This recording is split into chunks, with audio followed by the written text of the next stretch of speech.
Your name and where you're from? My name is John Fredrick from the U.S. Virgin Islands, St. Croix. How'd you grow up? I grew up traveling back and forth to the West Indies, St. Lucia and St. Croix. I had a good life. My parents are always there, still around. I grew up around family and good friends. What age did you move to the U.S.? I moved to Georgia in 2001 at the age of 18 years old. What'd you do for work? At that time, I was going to college, and then I worked at Publix distribution for work. Currently, right now, I'm an owner-operator. What was your childhood like? My childhood was very good, man. I had great memories.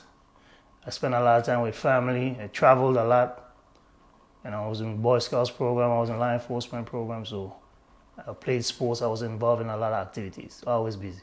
Was your childhood stress-free? I wouldn't use the word stress. I mean, everybody goes through good things, bad things. You learn things you disagree with, but you don't fully understand life as a child. So as you get older, you realize the things that you thought were bad actually mold you into the person that you are today, which is, to me, I'm a great man. So what do you think got you to the point where you could say that you're a great man? What events changed you or made you into the person you are today? Well, my mother and father, the way I was raised, you know, they always told me, if you want anything in life, you gotta go get it. Work hard. You know, making your mistakes, you learn from them. You still make mistakes, but you gotta keep on growing and moving forward. Tell me about your life-changing event. Okay, my life-changing event came in 2007. I got caught in a situation, and I was basically charged with aggravated assault where I shot somebody. From there on, you know, once you got convicted, I took a plea. I ended up in the prison system in Georgia. During that cycle, it was another life-changing event because it's a whole nother world. It's like you're free, but you're not free in a box. Let's talk about the aggravated assault. Can you tell me how it began, how it started? It was just kind of, without going into too much detail, I got caught in a bickering situation, and I basically was arguing with somebody, got frustrated because I wanted to confront them face to face, kick the door down. That was my mistake. I kicked the door down. We were still arguing, and when I walked in, they basically shot me, and I shot back them in self-defense. But it wasn't self-defense because I kicked the door down. That's the only thing that made me wrong in that situation. What was your mindset like before kicking the door down? Like, how did you feel? I was aggravated. I was already frustrated, you know. I didn't intentionally go there to do that. It just kind of happened, and at the time, I'm defending myself same way that individual defended themselves at the time. What happened to the individual? He got shot. He's still alive. He recovered, and me and that person have since made amends. We're not the best of friends. We don't speak or whatever, you know. But I have seen him since like coming out of prison. I have interacted with him, but we have no problem. We set our differences aside. We talk man to man about the situation and how it could have been different, and how he was affected, how I was affected, and then our loved ones was all affected by it. How long did you go to trial before you got convicted, or before you accepted the plea deal? It was almost, I stayed in the county about 9 months before I took a plea deal. At the time I was facing about 50 years. 50 years? 50 years is what they were trying to get me to plea out to. How many charges for the 50 years? I got charged with 6 different felonies. Remember? Yeah, it was aggravated assault, burglary, and I got possession of a weapon during the commission of a crime 4 times for 2 different weapons. What was it like your first day in the prison? First day in the prison system, everything's happening so quick. You learn that, you know, you think you're being told what to do. You're kind of nervous. You don't know nobody there. Well, I didn't know nobody there. You're just watching your surroundings. You got to stand up for yourself. You're just seeing a heap of people, a heap of men wilding out, and you don't understand because now you just came from almost like going through boot camp your first day. It's almost a boot camp. You got to stand in line, say your name, get this, you know. You basically strip you down from nothing, take everything from you, and you got to go from there. Were you afraid? Not afraid, more nervous. I'm a I was a born leader. I'm a people person. I get along well with others, but I still stand up for myself. So more nervous than afraid. Eventually, that nervousness went away within a week. How long did you spend in prison? I was short almost 9 years. I did. What was your most terrifying experience? One of my most terrifying experiences was I was almost robbed for my cell phone. I had a phone majority of the time I was there. And where two young guys came up with me with what they call shanks, which is homemade knives out of whatever that you could make it with, and try to get my cell phone from me. It was late one night. They walked up to me, pulled out the knives, tried to take my phone. I didn't take it. I had another person from the Virgin Islands slept over the wall. I threw them my phone, and I pushed the dude off, and I grabbed the other knife from one dude. And by that time, the commotion, I was in an open dorm. People started getting up. People saying, hey, they used to call me VI. Hey, they trying to rob VI. The whole dorm stood up, and nothing happened. That next morning, I went to my detail. I came back, and they had already removed those dudes from the dorm that tried to rob me. They put them in the hole, sent them to the hole. Not the officers. Inmates made them pack their shit up and go to the hole. So is there somewhat like of a structure or a hierarchy of, one person running the cell block? That's definitely true, yes. At one point, I was one of the top players and runners of the prison compound I was in. I was always a leader, and basically I was in the longest person in my dorm at one point. I was in what you call a transition dorm, which means everybody that first come to the prison, where I was at, you come in through my dorm. What made you be a leader in prison? Well, like I said, when you're in prison, it's like you're still living life, except you can't go past the walls. You get everything in there. There's phone, there's drugs, there's alcohol, there's free will food. Being able to have access and connections to make things happen and spreading the love around the compound. It's like a job. It's a hustle. The same way people hustle on the street, people hustle in there. Life never stopped in there. How did you get the cell phone? I got the cell phone from a friend of mine, a person who became my friend. He sold me my first cell phone, and he asked me if I wanted to make some money. I said, yeah, and he introduced me to one officer, and from then, I started getting phones from an officer. How much did you have to pay for the phone? Well, if you got to pay for the phone, I paid $400 for my first phone, which if you buy it on the street, probably was $20. That's when I bought from another inmate. But once you start becoming a individual that have things happen and you're getting the phones in, I no longer pay the phone. I paid for that phone one time, and it paid for itself. I never lost a cell phone in prison. How did you charge it? You got the regular charger. We have sockets. So it's illegal to have or legal? It's considered contraband, yes. Okay, so if it's contraband, like, how do you keep it away? Like, did you have like... You gotta find hiding spots. Where did you hide it? I had several different ones. Being that you're in an open dorm and all dorms are the same, you gotta keep changing your spot. My best spot became, I had it in the prison floor, right by my bed. The officer who got you some of the contrabands, cell phone, what have you, what's the relationship like, or how beneficial is it to have actual law enforcement to help you get what you need to get? It's very beneficial, especially when you're doing time. You're able to make some money, number one, and you're able to keep in contact with people outside in the free world. What we're in right now is what they consider the free world when you're behind those walls.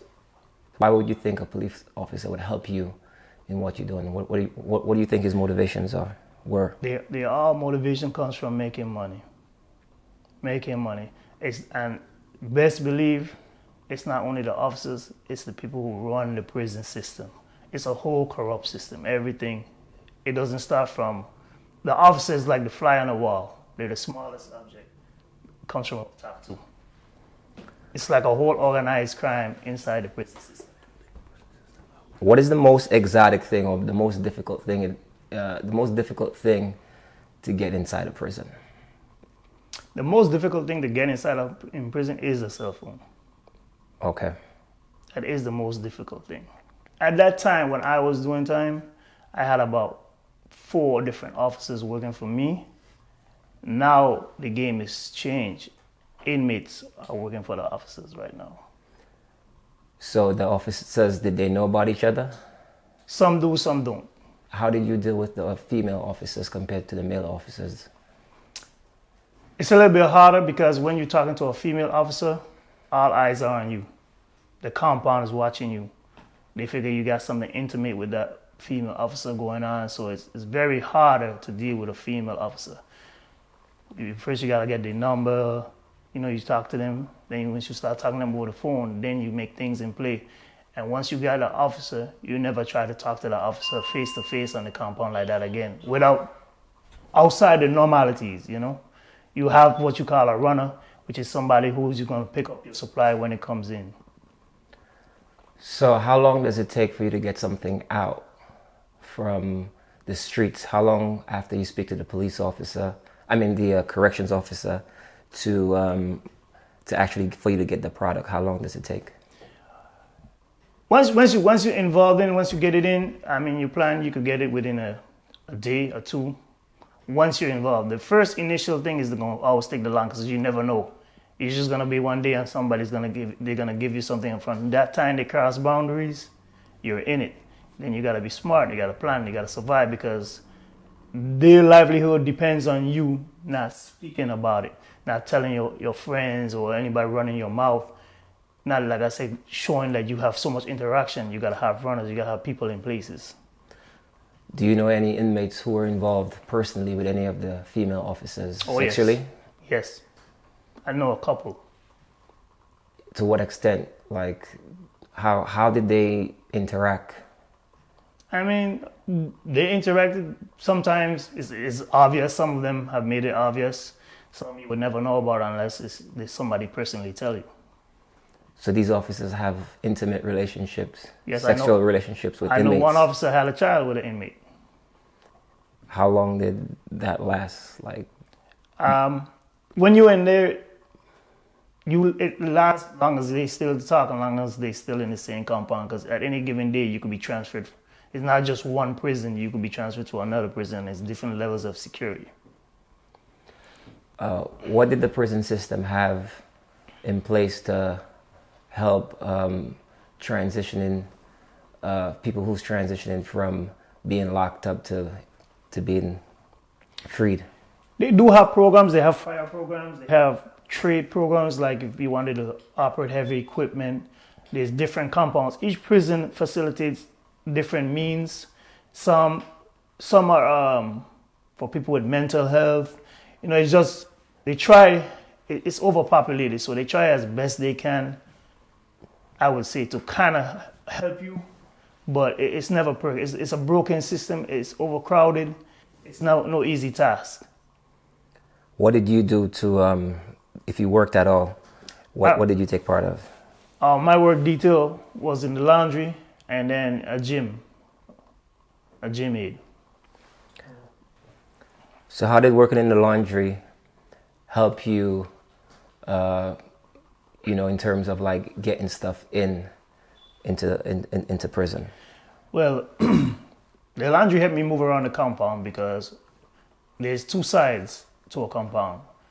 It's either north, south, or east and west, how they label. And the prison I was at, it was a north side and south side. I basically was housed in the north side, but the laundry compound was on the south side. So it allowed me access to both sides of the prison by having a laundry detail. And by me being there so many years, your face card, I could go through the compound and the officer won't stop and ask me, where you going? They wouldn't call me in. Most officers call me VI. Were you ever put into solitary confinement? Yes. Can you explain why? I was put into solitary confinement because of an officer, basically just trying to talk reckless to me. I'm still a man first before anything, and I wasn't allowing him to talk to me. And they basically just had put me in solitary confinement. I was supposed to be in there for a while, but a lieutenant who came and see me and they say, what is he doing in here? He was doing his rounds, he was over the hole, and I told him to let me out. He said, I don't cause no trouble in the compound. How many fights have you been in? My very first fight was probably 2 days when I got there. How did it start? Basically about somebody trying to tell me, get off the bottom bunk, go to the top. Because like I said, I was in a transitional dorm.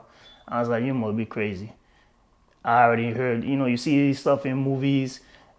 Not everybody, it's not no booty bandit in Georgia prison system. It's not no booty bandit, shit like that. That's what they stereotype you to be like, oh, you got to stand up for yourself or somebody going to take it. Things like that do happen, but most of it is voluntarily. So the guy just tried to use size and intimidation to move me from my bottom bunk to the top bunk. I wasn't having it. We means words. We went into what you call the mop closet, where if you and somebody want to do one-on-one, because you don't want to be caught fighting openly, because then you'll go to the hole. So the mop closet is basically like your wrestling ring or your boxing ring. So once something is done, once you're done from the mop closet, beef is squashed, everybody move on normally. Sometimes it's an individual thing. And like I say, most people, you don't know them for none. So you're not, and then, open dorm, that you can't trust somebody to go sleep again. And imagine this is now your bunkmate that you and him just had a fight. But it wasn't nothing too big. It's just, like I say, they tried to use intimidation, try to get me. I wasn't having it. So was it predominantly like blacks, Spanish? Like, tell me what, like... race was in there? Yeah, tell me that. It's a mixture of all. You got plenty of racist people. You got a lot of Mexicans. Majority, I see black and Mexicans. Or the Latin community. More black, more Latin community. You got a lot of white people in there too, Caucasians, but it's mostly blacks. You see a lot of island people, people from Trinidad, Jamaica, the Virgin Islands, Barbados. It's like in a world where you go to the store and you just see everybody. So tell me what are the worst stories you've heard about, like a story someone told you that you remember in detail. Well, not even seven. I could tell you one thing. I don't know if you remember the situation where Juvenile daughter, the rapper, was killed. So I was in the same dorm with the boy that killed Juvenile's daughter, that was his sister. He basically killed his whole family. He killed his mother, his brother, and his sister. So tell me about it. Tell me about the experience. So it's when I didn't even know who he was, and I keep on hearing they call him N.O., for short for New Orleans. And like I said, you have phones, you could just Google it. And then you're like, oh man, he sleep right next to me, right over the wall. But, personally to me, he made a mistake. He got to live with that. His character in there is just like you talking to me right now. He's just like a person. But he has something deep he got to live with. It's a big mistake he got to live with for the rest of his life. He wasn't going around like he was bad or nothing like that. He just acted regular. So he admitted to whatever he was accused of? I never talked. Yes, he took a plea. He took a plea. I never talked to him personally about it, but I'm pretty sure he know a lot of people know, and he's a young boy. So, he basically grew up in there because he got locked up when he was 17, 18. He's 20-something years old right now, or however old he is now. Well, I never personally talked to him about it. So, I remember one incident where he called and whoever girl he was dealing with on the street talking to, and he called and they was arguing, and I guess he made a statement like, oh, I'm gonna have your son taken care of, which she called the prisoner, and they came straight to the dorm, packed him up, and next thing we know, it was like, put the phones up, because you know what's coming next. They want that phone that he made that call from. We was already ready. We had moments to get prepared. They didn't find the phone. They called me outside the dorm, said, VI, we're going to shake this dorm again down every day till we get that phone. Even though you have a good spot, you can be safe today, tomorrow you're not going to be safe. And you don't want to stay on lockdown all day. So I basically went and got the phone, but not the same phone. I just gave him a dummy phone. Like I said, I had access to phones, so I just gave him a phone. So how did you get tipped that they were going to come and search? Did you get Well, they just came in and they packed him up, and then somebody that I was cool with was saying, man, he heard the part of the conversation. So he's like, let's put these phones up. Because once they came and took him out the dorm, we knew they was coming back. Because they didn't shake down. It was just 3 officers came in, they took him out, locked him up, and they came back with like about 30 officers to shake down the whole dorm. So what's more valuable in being in jail? Cell phones, weapons, drugs? What's more valuable? I would say the cell phone is probably the most valuable thing you could have in there. It's because the cell phone allows you to be able to make everything is that you need. You know, you could talk to somebody else in the other dorm, inmate. We talk to people that's in a whole another prison. So the cell phone is the most valuable, because without that, it's hard to even make anything happen. I mean, there's people who do outside detail, who go out like on the street picking up trash and try to sneak stuff back in however best they can, but that's not the best way. So what about weapons? What type of weapons do you guys have? Those boys have swords made out of lawnmower blades or any type of metal structure. You have little knives, pokers. They got all of that stuff in there. People who work in maybe a machine shop or maintenance, they have access. They just steal the metal, and you could be surprised how creative you get behind those walls. What was the most creative thing you've seen? Making the moonshine. I learned that in there. Really? Yes. How is that even possible? You get your fruits. Like say, everything happens starting with, you got somebody who works at the kitchen. I'm sure you've seen these videos, the prison food and stuff, how they make it. But to make the moonshine, you basically get fruit. You ferment it with yeast, sugar. You gotta let it ferment. It cooks over time. Then you gotta get a steel plate. So about after a week, or maybe about a good week, you cook it off. You cook the juice off, and it turns into a vape in a bag with beads, and then it comes to that clear liquid, and then you strain it. So where is all that being done? Who's doing it and at what time? I did at one point. I was doing it in the dorm. Really? Yeah. Did your connections with the officers allow you to do that, or it was something that had to be done?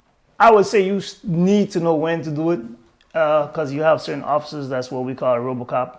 They come in and out the dorm every 5 minutes, so it smells loud. You know you're cooking that when you're doing it. So if you got a relaxed officer, an officer that really know how to keep control of the dorm, they relax but they know how to control the dorm, that's your best time to do it.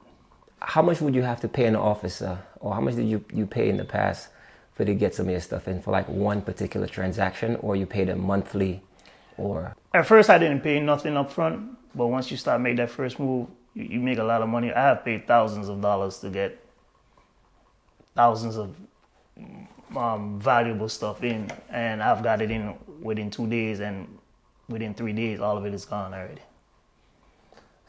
All right, but how much would you, like, what percentage would you have to pay the officer? I paid about $8,000 to make something happen in about 3 days. For example, when an inmate has been released, do you think he feels like it's more successful to make money in jail or out of jail? Most successful outside. No matter how much money you make in there, you really can't spend. Can't spend on nothing. So you basically take care of your family out there, or your loved ones. Because you got people who is never coming out, that's hustling every day in there. What do they do with their money? Probably send it to their family, and also take care of yourself. You can take care of yourself, because if you don't have a support system out there, you're going to suffer. That prison food is not fine dining cuisine. The commissary, the stuff you buy off a commissary, is better than what they serve you in the chow hall. Can you buy sex? I wouldn't say it's impossible. I'm sure you can, yeah. To answer your question. So how did you feel during your last 6 months knowing that you're going to be released? My last 6 months, I wouldn't say I knew I was going to be released, because shortly before I have what you call a TPM, which is a tentative parole month. Means is you might make parole or you might not make parole. I was transferred to what you call a transitional center. It's like where you come back to a work release program, basically. It's a little more leniency. You get to go out in the free world. So once you're there, you know you're getting out. It's just a matter of if you're going to make that date. So what was your mindset like knowing that you're going to be released? My mindset was it feels good to be back out in the streets. You know, you see a lot. Like I said, I was gone almost 9 years, so just the drive coming back up the highway, you see how much the world had changed, but you were still behind a box. Yeah, how did things change for you? What was the? I mean, building structures. You know, the highway was more open. It was used to have trees down. You come back, there's no trees in the middle. Just being able to eat food, better food, man. You know, free will food. Seeing people, that transition back from being incarcerated, it's a whole great feeling, man. It's a feeling like you're born again. You know, like you get a second chance at life, because, you know, in there you might not have made it out. You could have got killed, could have got yourself in a situation. I've known people that got in there with 3 years and never getting out. Caught a whole nother case while he was locked up. So knowing that you have a chance to rebuild your life, one of the best feelings you could have. So when people say that they'll never go back to prison, is it because of fear of what's going to happen to them while in there? Or you think, why do you think people say that? I think it's more of a mindset of that individual on what they themselves are affiliated with. When I say affiliated with, if you're out here in the streets hustling, people who live that street life, 9 times out of 10, they know they're going to go back at some point if you continue that. But like me, if you adapt back to society and, you know, I'm a working man, I work my way for a living. I'm not saying I could never go back, because you might be caught up in a situation, a spur of a moment, a blink of an eye, anything could happen. But I don't see myself going back for me personally. But I've known people that just got caught up. You know, I know a guy got out 6 months. In less than 6 months, he was back and going through the prison system again. I have seen people been there locked up and seen a guy came and got out 3 times while I was still there. So it's almost like they got a slap on the wrist. No, maybe they're just lucky like that. It depends on your case. But if you out here stealing or breaking in people's home or committing armed robberies, it's bound to catch up with you right now, man. This life is not how it was 30, 40, 50 years ago. Not like in the movie. People talk too much. So whatever you do, somebody know.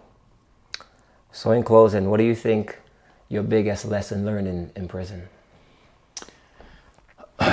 My biggest lesson, just as an outlook, like I told a young boy one time, I say, you went on a robbing spree and all you got was $500 out of ATM one time. You didn't even get far. I said, think about it now. You got to spend 20 years behind bars. But if you was out there working at McDonald's or wherever every day, don't you think that would have been a better feeling? Just understanding that you have freedom of choice out here. You don't have to wake up at a certain time to stand up in line to count, people telling you what to do, you know, searching through your personal belongings every other day or every 2 days. Just knowing that you could be out here living, breathing this fresh air, walk out that door when you want to, go to sleep when you want to, wake up when you want to. And it's priceless on that. You can't put a value on that. Freedom is priceless. All right, man. Thanks. Thank you.